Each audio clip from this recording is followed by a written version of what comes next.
Okay, I figure I'd start with DaVinci Resolve, which is the video editor where Toy and I send stems back and forth, and get any kind of processing that has to be done so that it comes out that the 3D looks like 2D and the 2D looks like 3D so it can all mix together.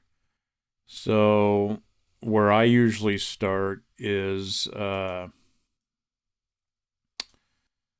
just bringing in the raw audio and the raw video, right? So the track that I shot with my camera is this one right here, and that's the one that any other tracks can sync to. So I built proxies for that. If you go into the color, you'll see that I made a number of settings changes to have it basically match. So whenever the raw video of the reference track rolled through my 3D video, right, it tracked with matching color. So not much to change. Little tweaks here and there. It's like equalizing audio. You're basically just equalizing video so that it looks normal in the finals. Build a concert videos, when you're doing live projection for my work, it always ended up being smoke and fire. So I always start with a little smoke. Eventually I get to what I'll call the meat of the video itself. So first of all, you got these EXRs. So let me explain that for a sec. EXR is basically a one frame at a time format for bringing in video from 3D programs in such a way that it's uncompressed. So that means it's just like the raw video that Toy shot, and it's just like the raw video that I shot up in the booth. These 6 or 8, 10 or 12 or so shots that I made, I built an Unreal Engine, which I'll show you in a minute. But each one of these shots is, I always put the frame number, so it's my EXR shots, how many frames there are, 960 frames, and maybe a little detail, right? So this is the intro video, here's a flames video, here's some with some smoke, here's one coming from above, here's the finale, here's the next finale, the final screams, here's, I named everybody Los 1, 2, 3, 4, so you'll see that this is the lead guitarist, and screams are from the lead, of course. So that's all my EXR video. That's the stuff that's the big files. That's the stuff that I have to mail the hard drive around if anybody wants to use it. Or I can just send them video clips. I render them out. But the thing is, when you render them out, it's a compressed format when it's smaller video. Okay? If you really want to keep the 3D clean enough to roll through regular video shots, the only way I can match it is two ways. One is with the color, like we were looking at before, and the other thing is with this high-end frame-by-frame process. And to give you an idea of this frame-by-frame process, we'll go into one of the files, okay? So here's some of the other apps I'm using. So here's the archive of all the videos, right? Here's like EXR1, which is a 960 frame, set of frames, right? Each frame is one frame of the video. So you bring it up, that's, that one frame of video, right? Each one's like 60 megabytes, 70 megabytes. So it gets pretty big. That's the meat of the file sizes. When the final file, which in this case is this one here, is somewhere around 162 gigabytes. So that's the final file. Had I made it in, let's say QuickTime ProRes, which is a standard but high-end codec for compressing video, it would have come out to about 90 gigabytes, maybe 80, and it actually does significantly degrade the video. So you have to go to this high-end grade, and then you just match everything together, and then the lowest quality video wins. In other words, you start with all these high-end videos on the side. These are the 3D videos, and then you can mix them in to lower grade videos and then match them to the final outputs. So that's the reason I'm going to show you this. So summary is, the archive is where the meat of all the videos are. I also put in grades. I have to upgrade this one because I've upgraded the grade recently. These are DaVinci Resolve files for editors like Toy and mixers like Kevin or whomever is doing the final mixing. Some of these movies are specifically what I call layers inside my video because I do transitions and warping differently. Between 2D and 3D, you have to use these transition layers, and I will show you that in a sec. So that's the basics of the experience in terms of files, and it's coming out to about 1.2 terabytes. Way bigger than I thought, but I've never shot a 4K video before, so this is kind of new to me. Anyway, you got the Lords of Sin Metamorpho video that actually I shot at the booth that night, right? And then you got these layers, and I'll show you the auto painter where I make these layers, but each layer represents a form of what I'll call temporal changes in the video, okay? In your first official video, you had these vibrations, right? That was the slick effect in your first official video. And I dug that enough that I was like, well, I don't want to emulate that, but I want to come up with something time-related that warps my video into 3D.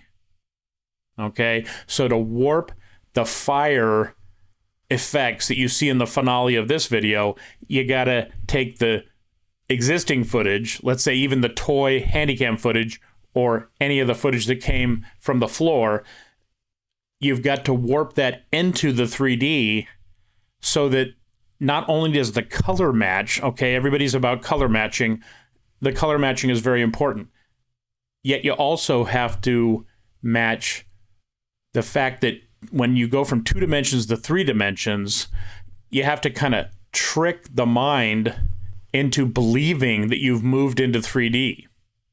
Now, one way we do that in video editing, the traditional way, is compositing layers upon layers upon layers, and each layer is like further back.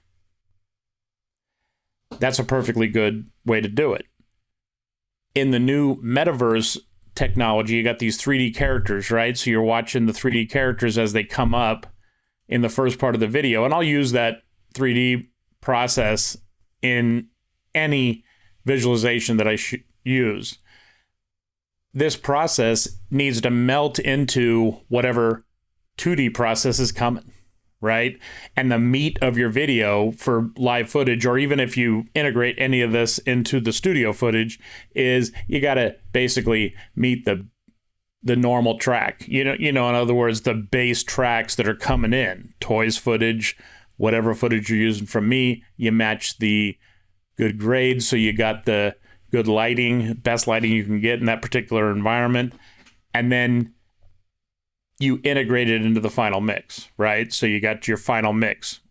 I did make sure to put a reference track in here, so you can always go back to the raw footage, but I also just mix it up so that it would come out in, the grade that sounds like a live concert experience. That's kind of what I do. Like, I do live session related work, so I'm not really a studio guy. I'm really kind of a live guy who mixes to that.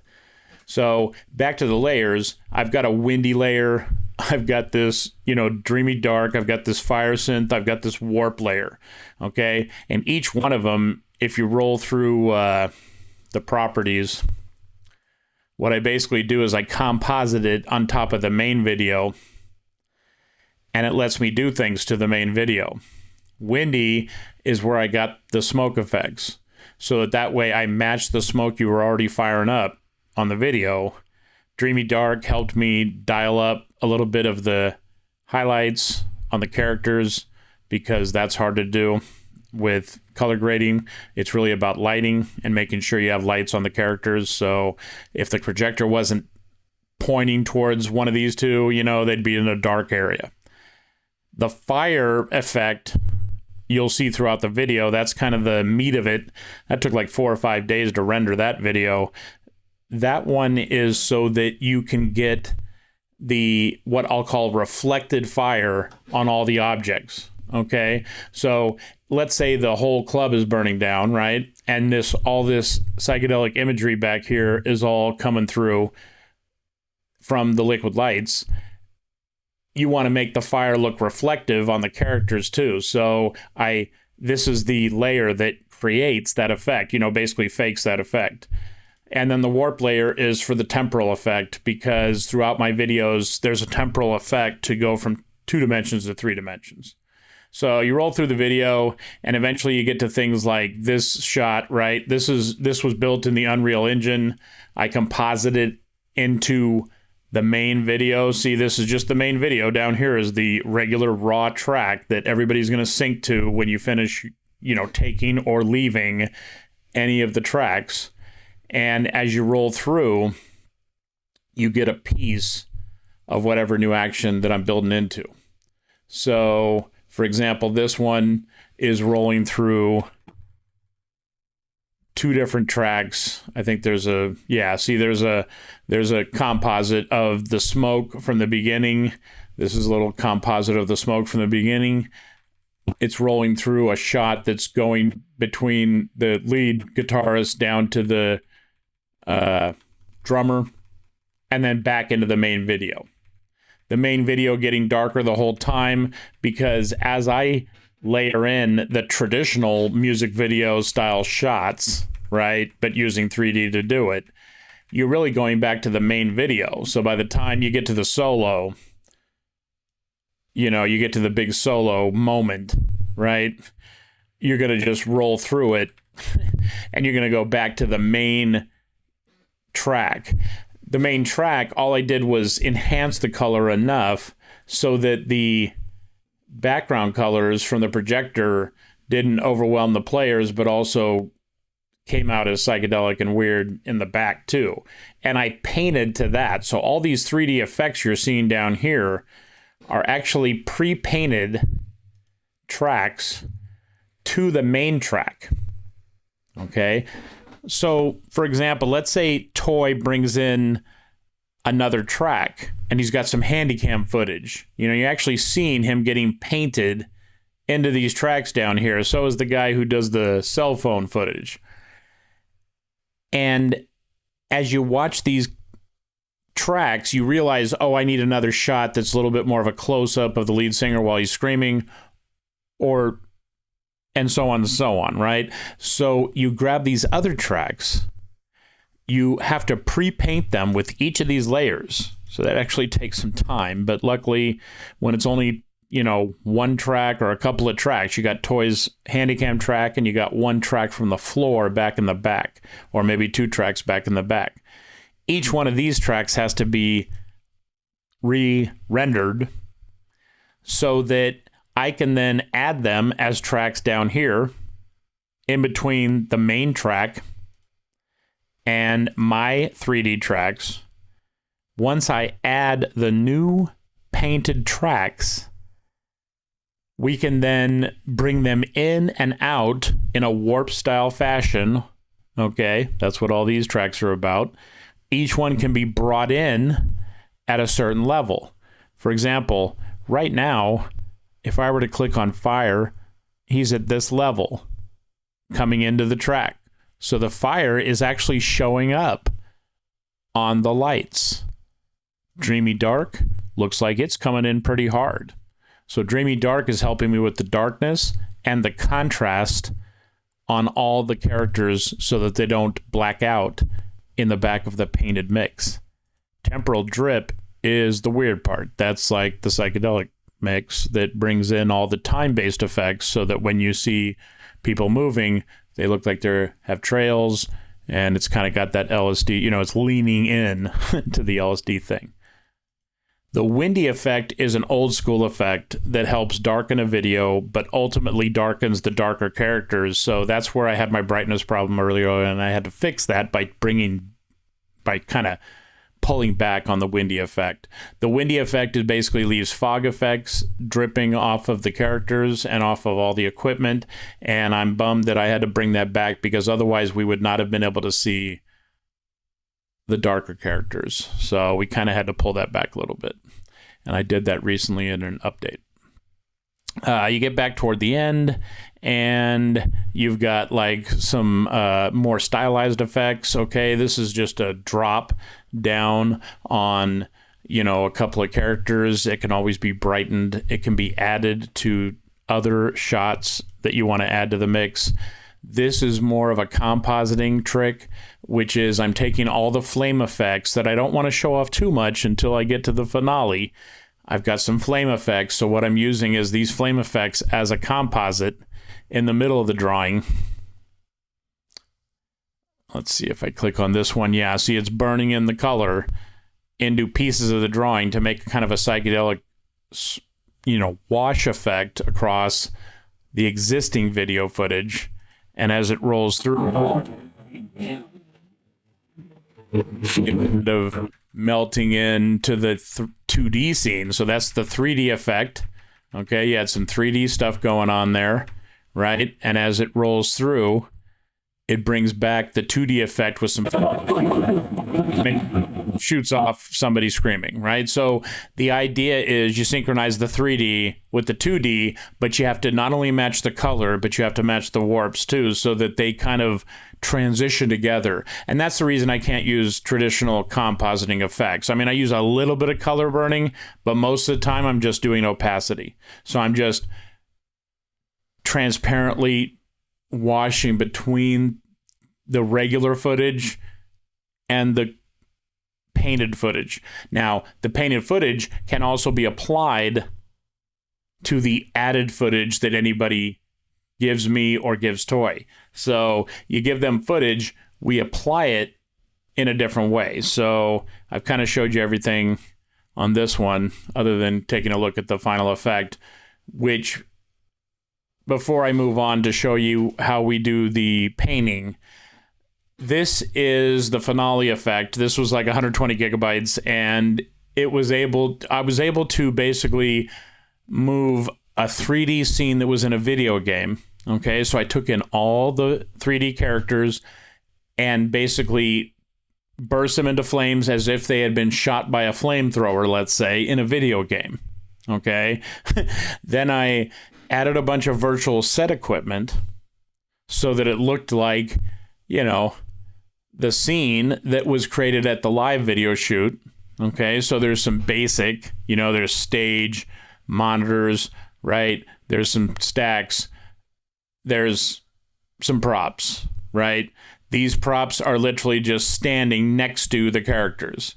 But I was able to burn them up along with my regular flame effects and my regular flame synchronicity, and be able to move these characters in such a way that, you know, Satan came and got them, and they were dragged down into hell, you know, melting as they went, right? So that's like a standard, you know, last minute effect. And that can be composited in a number of ways. For example, at the end of the video here, I show that it goes into black and white, but it's a totally different painted effect.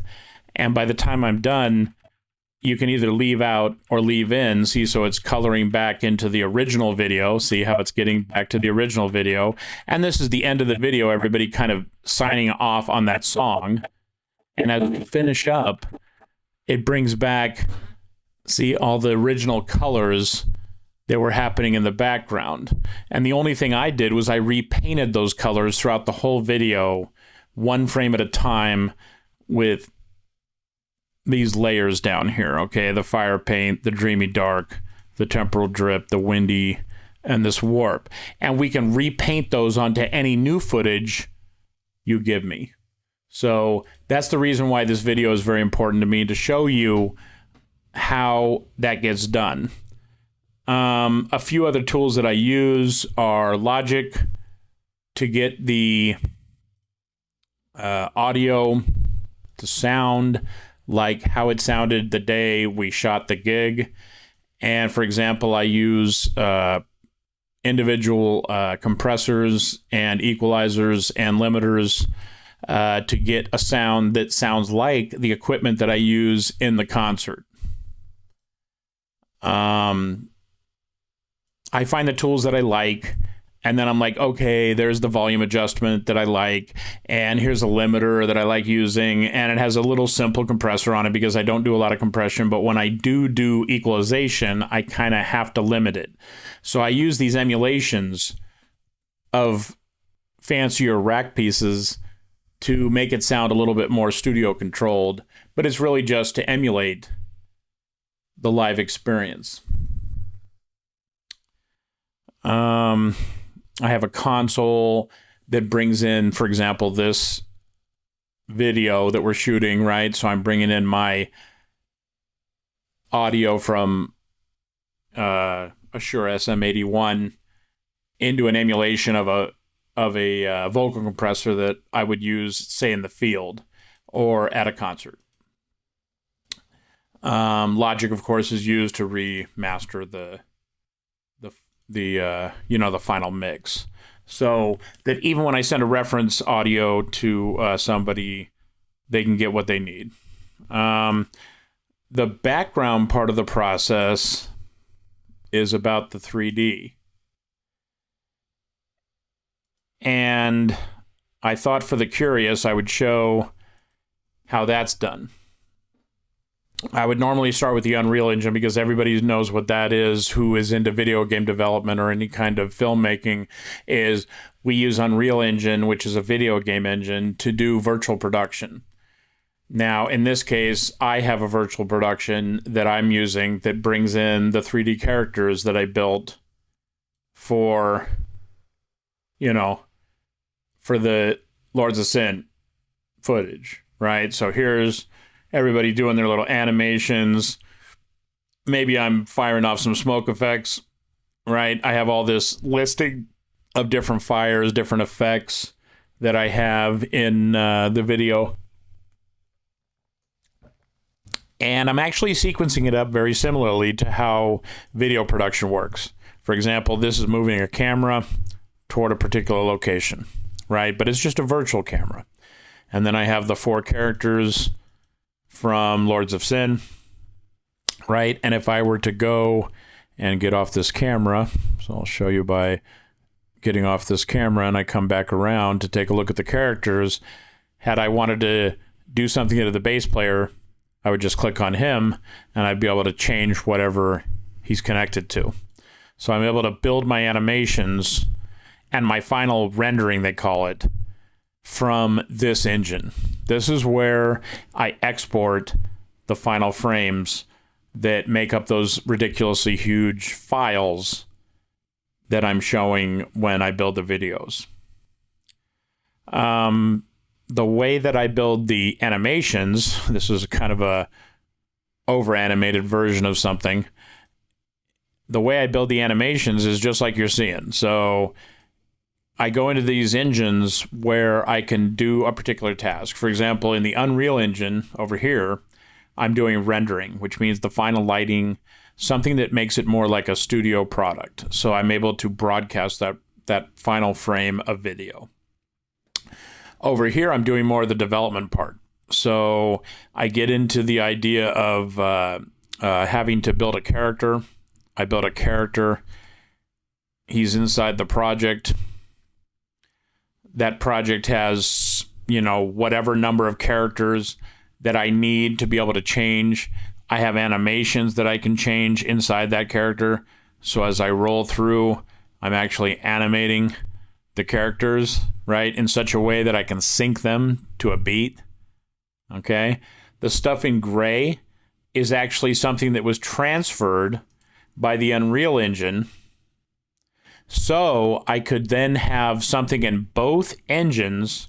When I'm synchronizing my work, I could have something to play to. For example, the drummer is doing this animation, and he's going to be animating in this final product over here, somehow, right? So I'm going to animate him. Let's say I'm closer, I'm doing a close-up, let's say, right? So here I am, right, doing a little close-up. And that animation is playing, or I use this engine over here to play that animation into the Unreal Engine. It's kind of a high-end process for building. So as I'm rolling through that, I'm watching each of the individual frames, right? And as I roll through those individual frames, I can decide, you know, where I want to position a drumstick or where I want to position the character, right?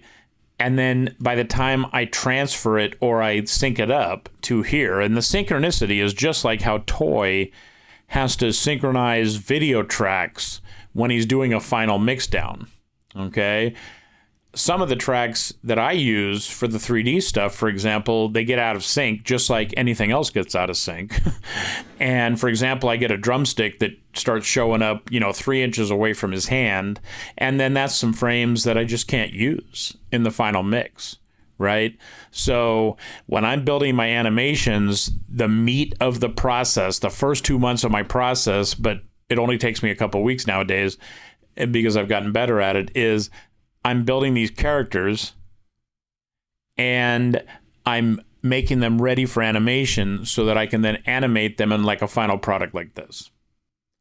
So that's the idea there. And if you pull out, look at this, you know, you can see that it's just a set, right? It's a virtual set where, you know, you've got like, I'm literally outdoors, right?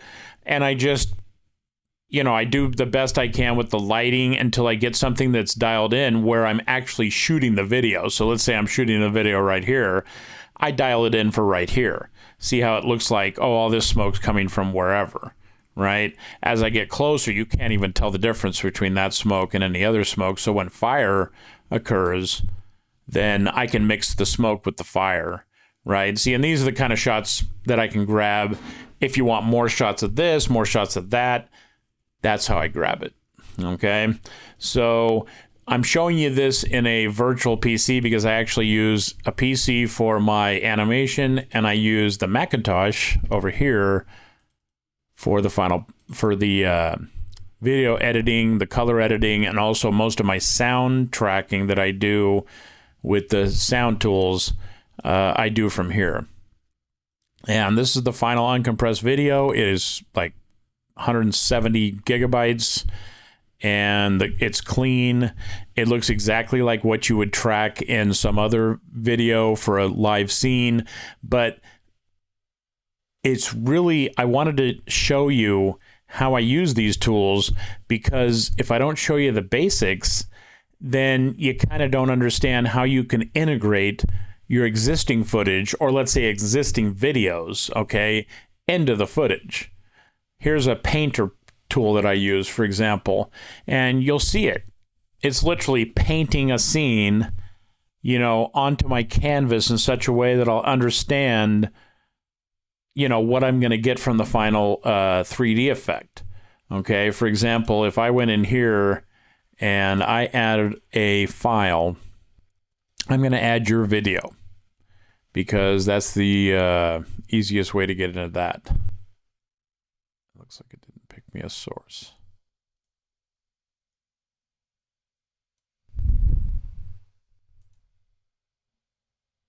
So I want to pick a source video.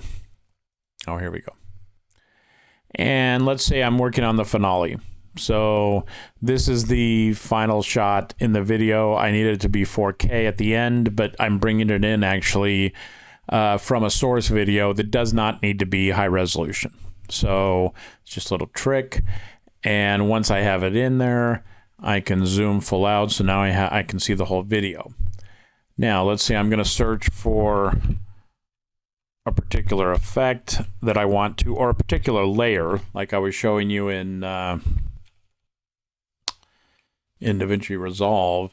I look for a particular effect. I find it. It gives me steps that are going to adjust the video and repaint it. And then let's see, I can do like a little, you know, preview to see if it's weird.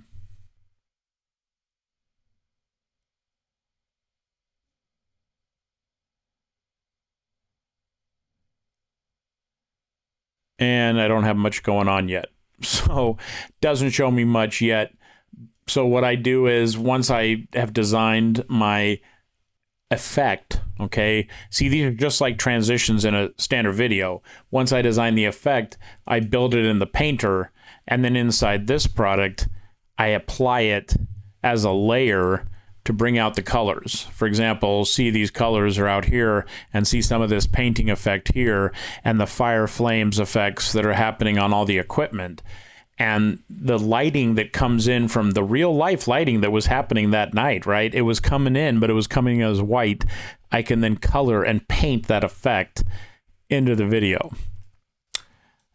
That's how you can get layered effects for the main video. Okay, so you even got warps and other things that'll happen, like this warp effect that happens to the guitars and the bass, you know, through the process, right?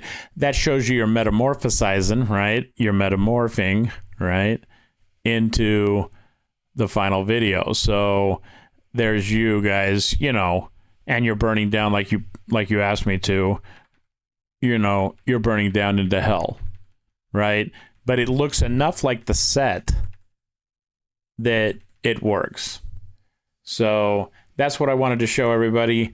The files are ridiculously large, but it really is to bring 3D into 2D without it being strange. So I hope that helps you understand a little bit better. And I hope I went over everything. You know, there's a lot of other tools that I use for this kind of stuff, like the photo editing tools and the video editing tools that I use on the side.